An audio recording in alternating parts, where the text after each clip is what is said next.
Okay. Alright. I'm so paranoid from last episode. Jesus Christ. The snowflakes are huge. Anyway, welcome back to Doki Literature Club. I don't even like to read, to be honest with you. And to be honest with you again, I'm very paranoid. Last episode, you may have seen, or not, my recording system decided to get drunk last night, and he went home, smashed 2 hookers, got AIDS, tested positive for HIV, and died. So I'm very paranoid, to be honest, and I was so sad, I had to eat a Big Mac. I went to McDonald's, well, the blizzard blew me there, and I got a Big Mac, some leftover lettuce.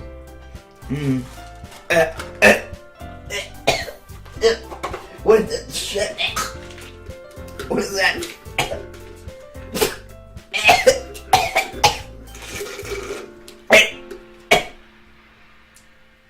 The fuck?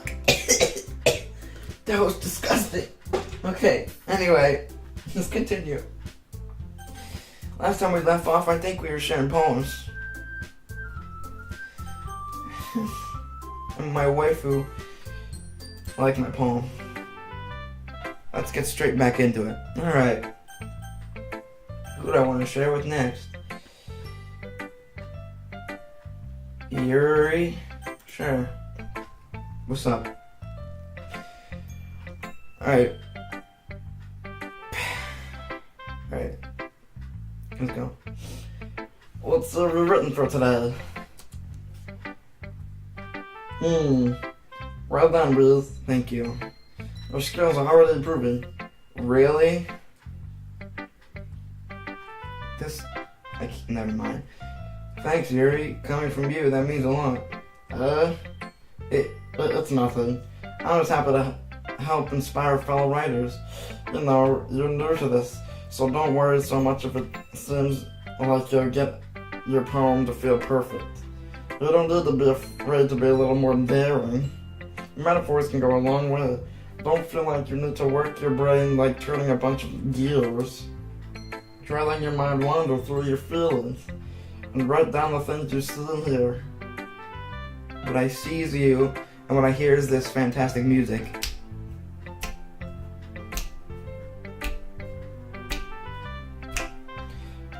That's one way to truly enable your reader to see into your mind.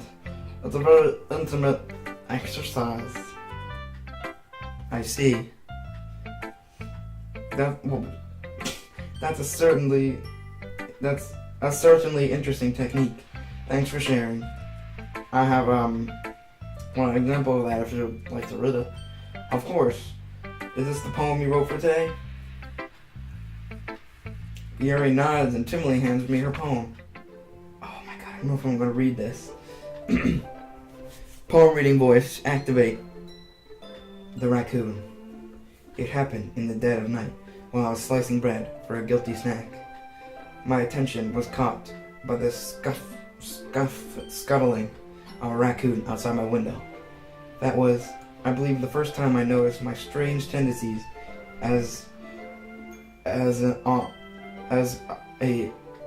I can't read your handwriting, as an ordinary human. I gave the raccoon a piece of bread. My subconscious, well aware of the consequences, well aware that a raccoon that's fed will always come back for more. The enticing beauty of my cutting knife was the symptom, the bread, my hungry curiosity. The raccoon on wage.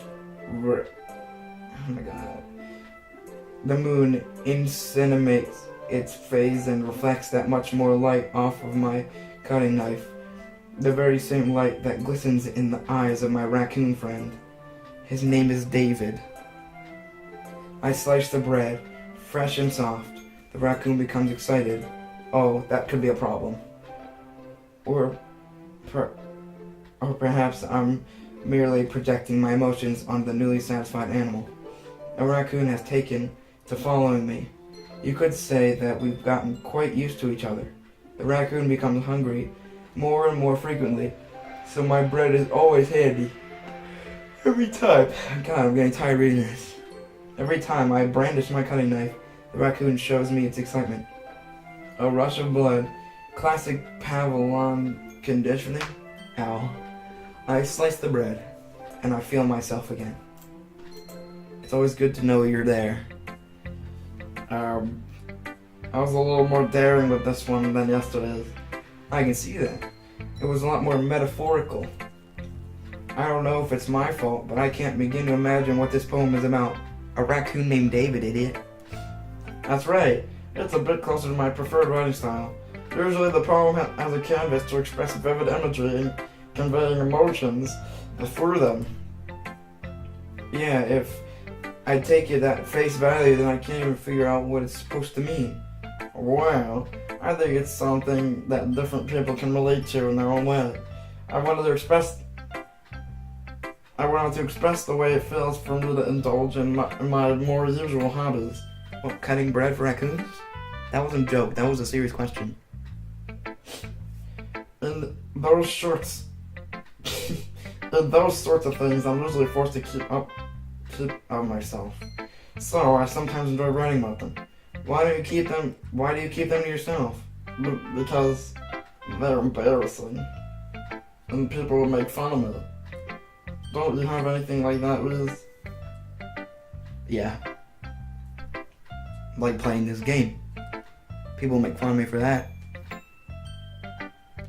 By the way, I hope person in the comments, not specifying who, hope you're happy with the mic quality now.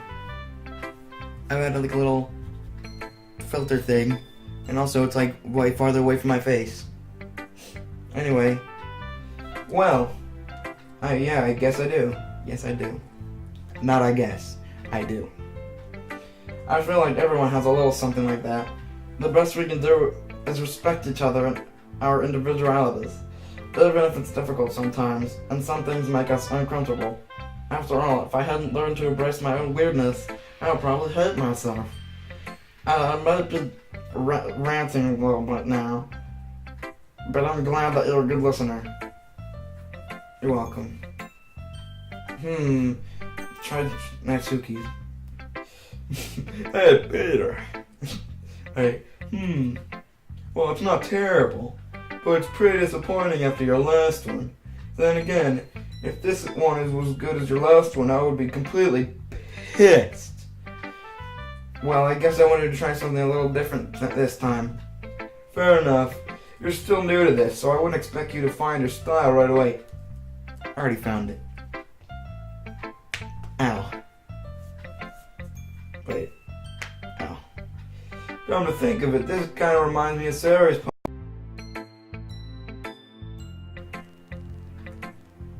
Excuse me.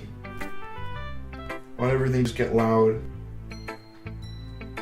I'll lower it if it's too loud. Anyway. Come to think of it. I already read that. What, you think so? Yeah, well I guess if you've been friends with her for so long, you might be on the same wavelength. But you never really struck me as her type. So he was a type all of a sudden? Has a type? Everything's so loud. Hold on. There we go. Well, I don't know, but honestly, how can someone so fluffy spend so much time with someone like you?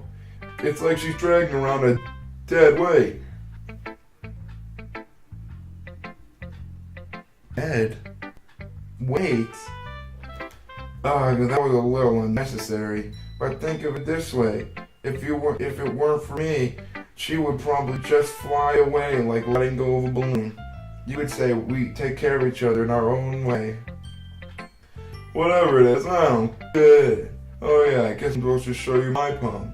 Here we go. This music kills me. I love it. Poem reading voice. Amy likes spiders. You know what I heard about Amy? Amy likes spiders. Icky, wriggly, hairy, ugly spiders. That's why I'm not friends with her. Amy has a cute singing voice. I heard her singing my favorite love song. Every time she sang the chorus, my heart would pound to the rhythm of the words. But she likes spiders. That's why I'm not friends with her. One time, I hurt my leg really bad. Amy helped me up and took me to the nurse. I tried not to let her touch me. She likes spiders, so her hands are probably gross. That's why I'm not friends with her. Amy has a lot of friends. I always see her talking to people. She probably talks about spiders. What if her friends start to like spiders too? That's why I'm not friends with her. It doesn't matter if she has other hobbies. It doesn't matter if she keeps it private. It doesn't matter if it doesn't hurt anyone. It's gross. She's gross. The world is better off without spider lovers. I'm going to tell everyone. Shit. Did you accidentally give me your diary entry? Like, what the fuck? It's not bad, right?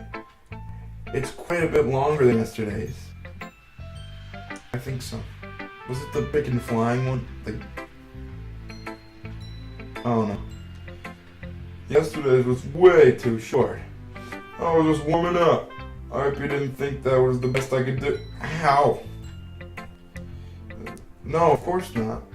Anyway, the message is pretty straightforward in this poem. I doubt I have to explain it, please do.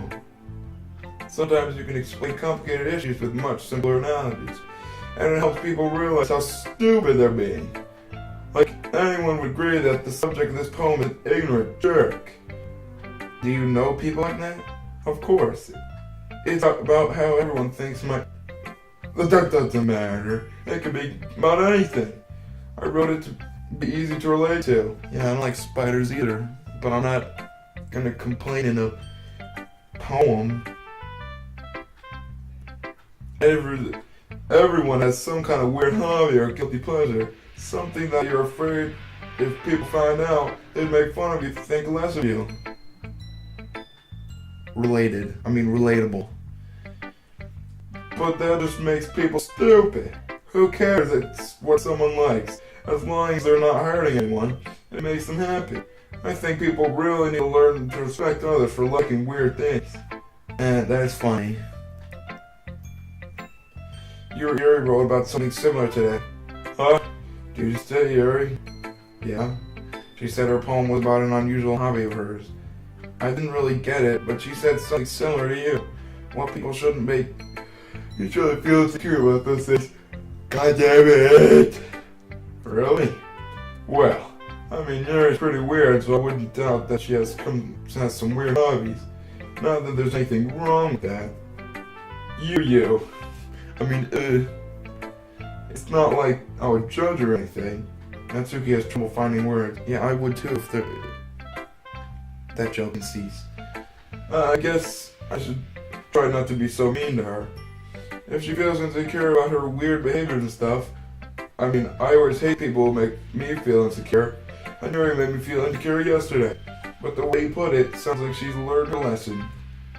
Well, I would say, even if her writing style is really different, I'm sure she'll appreciate the message in your poem.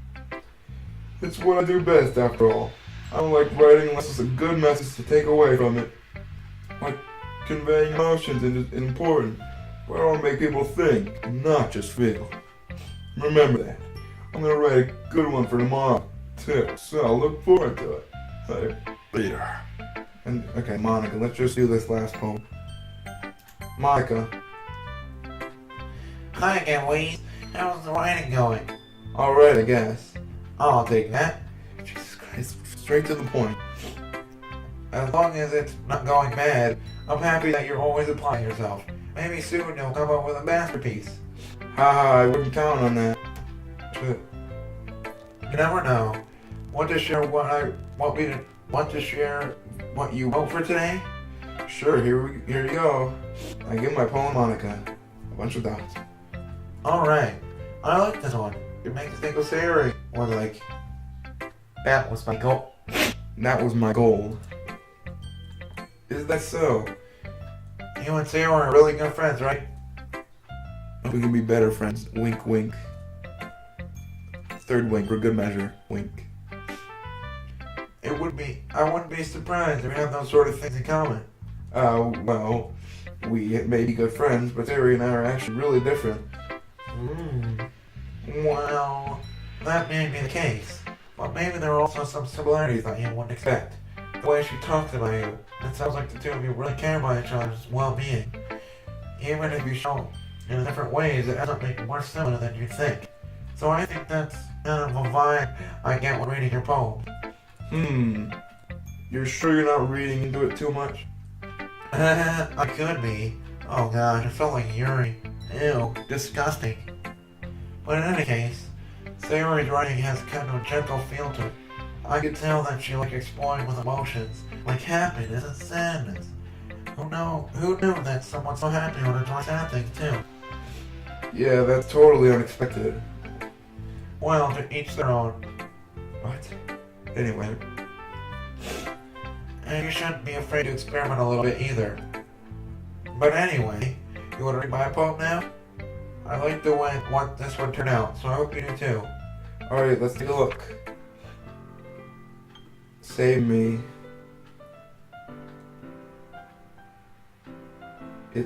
Are you okay, Monica? Save me? Let's just read this poem. Save me.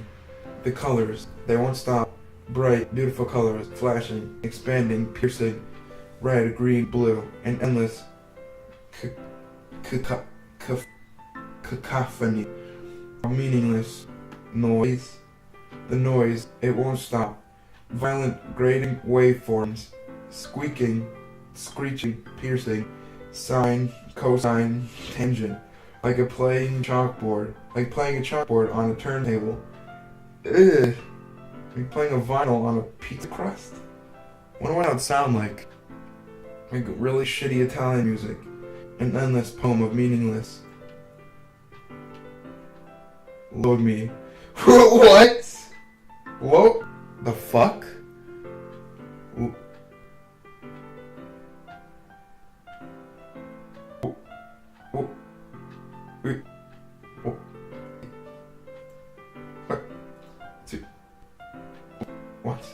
What the fuck? A meaningless... Load me? Load me? Load me? Load? Load? Load me with what? Buttercup? Why is it so at the bottom of the page? I don't think people even make papers that long that's in one piece. Load me? Load me? Look.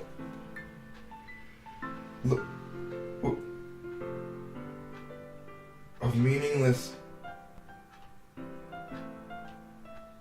Load me.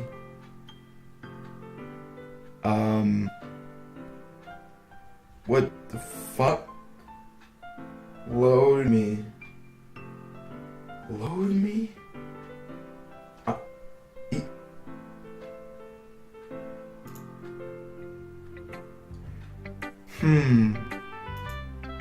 It's even more abstract than your last one, huh?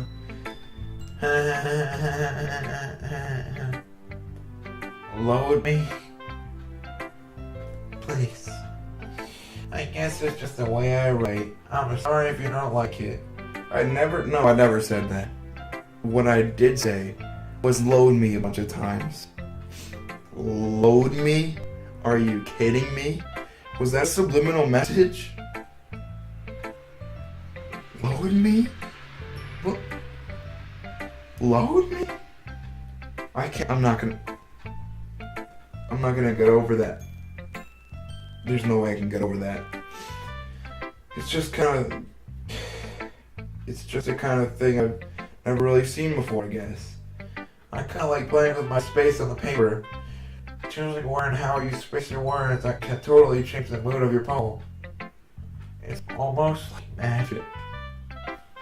The way I wrote the lines really short makes it feel like they're trying to speak over the noise. I see. still hard for me to tell what it's about, though. Sometimes asking what a poem is about isn't the right question. A poem can be abstract as a physical expression of a feeling, or a conversation with the reader. So was she saying load me? Like, slap your dog in my slit, bro? Load me? Load me? Load me? By the way, these are questions, not statements. You want to get that straight. So putting it that way, not every poem is about something.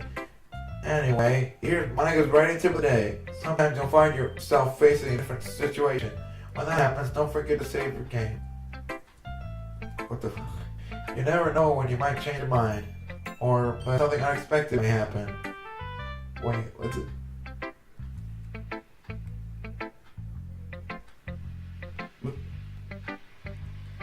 Wait, what's the tip even about? What am I even talking about? That's my advice for today. Thanks for listening.